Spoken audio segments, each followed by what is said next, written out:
4 hari 3 negara, minggu lalu Presiden Amerika Serikat Donald Trump mengunjungi Arab Saudi, Qatar, dan Uni Emirat Arab. Triliunan dolar kesepakatan tercapai, bahkan membuka komunikasi diplomatik dengan Suriah, sebuah langkah yang sebelumnya dianggap mustahil. Sementara itu di Vatikan, penobatan Paus Leo ke-14 sudah dilaksanakan dan Freedom Institute mengucapkan selamat kepada sahabat kita, umat Katolik 1,4 miliar 1,4 di seluruh miliar dunia, dan kita berharap yang terbaik. Mudah-mudahan Paus yang baru, Paus Leo, anak Chicago, pertama kalinya nih Paus berbahasa Inggris sebagai mother tongue-nya gitu. Mudah-mudahan memberikan warna yang sejuk, warna baru tersendiri dari benua yang relatif baru untuk ukuran Eropa ini, sebagai penerus takhta suci 2000 tahun nih. Dari Saint Peter, the throne of Saint Peter, takhta suci Santo Petrus. Kita ucapkan semoga membawa kedamaian yang abadi bagi umat manusia. Kira-kira dari sahabat itu yang kita bisa ucapkan. Nah, sekarang kita ke dunia Arab. Kejutan, paradoks. Ya, paradoks Donald Trump. Karena Donald Trump ini kan sebagai pembawa aliran dewa mabuk di Amerika, mengejutkan, mengagetkan, tarifnya lah terhadap Kanada lah, terhadap Meksiko, terhadap Eropa lah, gitu begitu mengejutkan secara negatif ya. Tetapi kita lihat bahwa kita harus puji yang benar kan. Di dunia Arab dalam kunjungan minggu lalu yang menggemparkan seluruh dunia dibahas, jurus dewa mabuknya, jurus out of the box thinkingnya di Syria yang dekade per dekade dalam perang sipil terakhir beberapa tahun yang lalu, ada rezim Assad yang sangat amat tega dan kejam pada rakyatnya sendiri kan. Kemudian ya embargo lah, ini peran Rusia, peran Amerika, peran Turki. Nah, kemarin itu breakthrough pertama, di mana Trump berkata bahwa we are going to give the chance for the Syrian people to raise to greatness, untuk menggapai kebesarannya lagi. Jangan lupa ini negara bersejarah, ini Damaskus sebagai kota kan. Ini sama panjangnya dengan tadi kita bilang kan the thrones of Saint Peter, bahkan lebih panjang lagi ceritanya. Nah, mudah-mudahan penghapusan sanksi ini kan kemampuan Amerika. Ini jangan lihat Trumpnya lagi, tetapi kemampuan Amerika dalam yang dipimpin oleh dewa mabuk Donald Trump yang out of the box ini merangkul kembali pimpinan di Suriah sekarang ini yang dulu jihadis, kaum pejuang garis keras melawan rezim Assad kan. Ya, Ahmed Al-Shara. Presiden Al-Shara yang masih 40-an tahun. Iya, masih muda. Pejuang jalanan, jihadis garis keras, tapi kemudian dia harus beradaptasi dengan tugasnya yang baru sebagai pemimpin negaranya, gitu loh. Nah, karena itu kita senang bahwa dengan moderasi, dengan jembatan dari Arab Saudi kan MBS, MBS Crown Prince, pangeran yang sangat amat bagus perannya sekarang. Baik di negerinya sendiri, di Arab Saudi kan dia mengubah revolusi sosial, kaum wanita diberi kesempatan untuk menyetir ya kan, keluar rumah, nyetir sendiri, sosial harmoni dijaga, tetapi kebebasan untuk hidup secara modern di Arab Saudi dibuka luas sekarang oleh putra mahkota MBS. Dan dalam perannya yang baru, selain membuka perdamaian baru dengan Yaman misalnya, juga dengan Suriah, dan dia yang membuat Trump itu, Amerika Serikat, give Suriah a second chance gitu loh. Dan perannya bagus sekali di mereka bertiga itu kan ada videonya. Dan Trump bilang I like him too much katanya. Di sini kelemahan yang kemarin Trump di Amerika, di Eropa menjadi kekuatan. Hubungan personal, bagaimana dia merangkul. I like the man gitu loh. He's very young, he's very tough gitu. Untuk pemimpin yang berhasil di negara seperti Suriah atau di negara Timur Tengah, you need a tough man gitu loh kira-kira. Dan itu kan cocok untuk konteksnya, dan terbukti kan rakyat Suriah di Damaskus kan turun ke jalan puluhan ribu orang menyambut dengan sukacita datangnya kesempatan baru, era baru buat Suriah. Dan pasti orang-orang di jalan itu di negara Arab yang utama nih, itu berterima kasih kepada Donald Trump. Nah ini yang kita bilang the paradox of Donald Trump kan di negara. Mudah-mudahan ini kan kita selalu harus membuka kesempatan untuk perbaikan. Termasuk kepada orang seperti Donald Trump yang selama ini mengecewakan 3 bulan pertama gitu loh, begitu banyak disrupsi yang gak jelas. Nah, bukan hanya dengan Suriah kan, Arab Saudi, dia ngundang Jensen Huang, dia ngundang Elon Musk, dia ngundang para giants of technology. Jangan lupa loh Arab Saudi, Uni Emirat Arab, Qatar, ini kan 3 negara yang kalau kita lihat GDP per kapita ini kan, ini negara-negara kaya. Kalau coba lihat GDP per kapitanya kan, ini sudah ada yang bahkan Qatar di atas Amerika Serikat Qatar sama dengan mendekati Singapura. 121.600. Ini kan 3 negara ini terutama Qatar dan Uni Emirat Arab kan itu replika baru dari Hong Kong dan Singapura. Ini kan city state ya. Hong Kong bukan state tetapi kan entreport yang tumbuh cepat dan berhasil. Kemudian Singapura kan, ini kan jumlah penduduk sedikit tapi kaya raya. Ya, perannya luar biasa. Dalam sejarah kan dulu ada Venesia, Mel, ada Florencia, ada di Italia city states itu loh. Itu kan sejarah 500 tahun yang lalu. Tapi kan mereka adalah manifestasi paling modern dari city states yang berperan secara global. Nah, bagusnya Trump adalah kan Timur Tengah ini satu abad kan dalam konflik terus-menerus kan, Palestina, Israel. Biasanya kalau Presiden Amerika atau global politics kan masuk ke Timur Tengah kan mulai dengan kunjungan ke Mesir, Israel, Palestina, kemudian ada Irak, ada Iran. Nah, tapi Trump mengambil celah ini kan out of the box. Betul, agak lain. Arab Saudi, Uni Emirat Arab dan Qatar yang sukses. Jadi dia mulai bukan dengan terlalu banyak mengurusi yang gagal, quote and quote, atau yang bermasalah besar. Ya, jangan. Jadi kayak lupakan dulu deh untuk sementara yang terlalu banyak masalah, cari low hanging fruits-nya. Kembangkan hubungan bagus, mulai pengembangan stabilitas Timur Tengah itu dengan gaspol bekerja sama perdagangan, teknologi dengan negara-negara yang berhasil. Terdepan sekarang Uni Emirat Arab, Qatar dan Arab Saudi. Jadi ini sebuah pembalikan baru dalam geopolitical approach. Ya, tentu saja pada ujungnya dia akan harus selesaikan Israel Palestina kan. Dia harus selesaikan masalah Irak.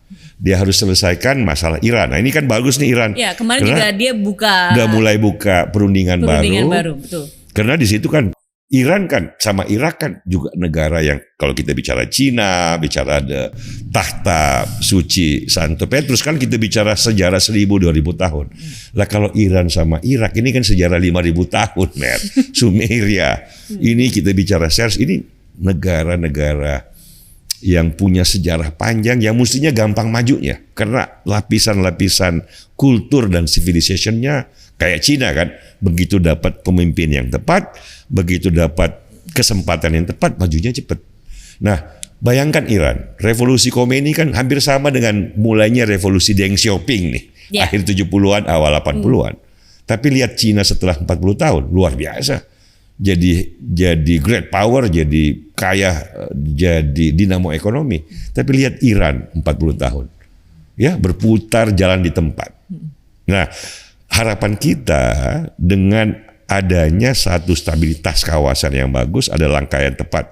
Iran jangan pernah boleh punya senjata nuklir, itu bagus tuh. Kalau nggak makin rumit tuh Timur Tengah, Mel. Tetapi kalau itu jadi, maka dibuka sanksinya, mudah-mudahan Iran bisa menyusul Uni Emirat Arab atau Qatar atau Arab Saudi. Ada perubahan sosial, ada pertumbuhan ekonomi yang bagus, minyaknya kan banyak. Kalau Irak bagus, Baghdad, Irak bisa ikut bagus. Jadi langkah-langkah catur geopolitik yang dirintis Trump, putra mahkota MBS, keluarga Al-Thani, Al-Maktoum, itu mudah-mudahan bisa menjadi impetus baru stabilitas kawasan Timur Tengah yang ya 1,5 abad selalu menjadi sumber masalah. Dengan itu potensi-potensi baru dalam geopolitik kan, Amerika, Eropa, Cina, Asia. Mudah-mudahan Timur Tengah ikut melangkah dalam arus stabilitas, perdagangan yang terbuka, dan peningkatan kesejahteraan. Karena 3 negara yang tadi ini yang dikunjungi Trump kan memang dahsyat dari segi kesejahteraan. Bang, ini kan memang kita harapkan kunjungan ini kan untuk menciptakan memperkuat stabilitas lah di kawasan itu. Memberikan darah baru lah dalam membentuk stabilitas kawasan yang terus bermasalah kan. Tapi kan ada kemungkinan juga ini justru memicu ketegangan baru nih, Bang. Ya, kita lihat terutama dari Israel dan Iran, Irak, Yaman kan juga masih ada masalah. Tapi terutama dari Israel memang untuk sementara kan karena Benyamin Netanyahu nih ke kanan garis kerasnya terlalu banyak dia rangkul dan terlalu radikal dalam konteks hubungan Amerika, Israel dan Palestina. Sementara Hamas kan juga seperti itu, sehingga untuk sementara belum ada jalan keluar ya. Sehingga memang lebih bagus, Mel, pegang dulu apa yang bisa dipegang, kembangkan dulu kawasan yang memang bisa berkembang bagus. Seperti Arab Saudi, Qatar, Abu Dhabi, Dubai kan. Kalau kita naik pesawat ke luar negeri kan sekarang dulu yang paling bagus kan Singapore Airlines. Sekarang kan mana ada yang lain? Emirates, Qatar Airways, Emirates gitu loh. Nah, artinya ini caranya kan bisa geopolitik ya, menangani daerah paling bermasalah dulu, yang paling susah, atau menangani low hanging fruit yang sudah bisa tumbuh berhasil gitu loh. Sehingga dia menjadi sumber inspirasi bagi teman-temannya sekawasan itu. Jangan berantem melulu, jangan perang melulu, harus ada mundur selangkah, maju 2 langkahnya itu loh. Nah, ini bagus banget. Nah, memang respon publik Amerika kan juga sebagian kaget kan. Ya. Kan ini Israel kan tradisional traditional friend, betul. Ya kan, ally, ada senjata nuklir. Ya, tapi kan kalau nggak diginiin dengan sesuatu yang baru out of the box-nya Donald Trump nih yang kita puji kan, karena yang lain kita kritik tapi ini kita puji sebagai sebuah langkah yang ya lebih bagus daripada alternatif yang ada gitu. Memang di samping kunjungannya ke 3 negara ini selama 4 hari kan ada kontroversi lain yang khas Trumpian kontroversi. Dapat hadiah pesawat mahal 400 juta dolar untuk pengganti 6 triliun loh itu untuk pengganti sementara Air Force One ya, kita nggak tahu lah itu urusan domestik rakyat Amerika lah ya bagaimana, tapi biar KPK sana ya biar KPK-nya mereka lah yang nanganin, Mel. Tetapi kan kalau secara global player peran Trump kemarin 4 hari di Timur Tengah itu, di 3 negara itu menyelesaikan atau membuka penyelesaian masalah Suriah, membuka kemungkinan perdamaian dan penghapusan sanksi dengan Iran, mencoba cara-cara baru, pengembangan lebih jauh hubungan perdagangan Arab Saudi dengan Amerika dan dunia, Qatar, Uni Emirat Arab, itu brilian deh, sebuah gambit dalam international politics yang perlu diberikan 2 jempol, gitulah kira-kira ya. Untuk sementara gitu kan, kita objektif, yang salah kita bilang salah. Yang benar kita bilang bagus. Kan ini publik pendengar Freedom Institute podcast kita kan. Kita mau ajak untuk memahami dunia dengan lebih proporsional, lebih seksama, supaya kita benar-benar menjadi partisipan dalam warga dunia sebagaimana amanat konstitusi Indonesia kan. Berperan aktif. Untuk berperan aktif kan kita harus mengerti apa yang terjadi. Begitu, Mel, kira-kira. Oke, dari Timur Tengah nih kita ke Eropa lagi ya. Kemarin di penobatan Paus Leo XIV ada juga kejadian yang menarik, Bang.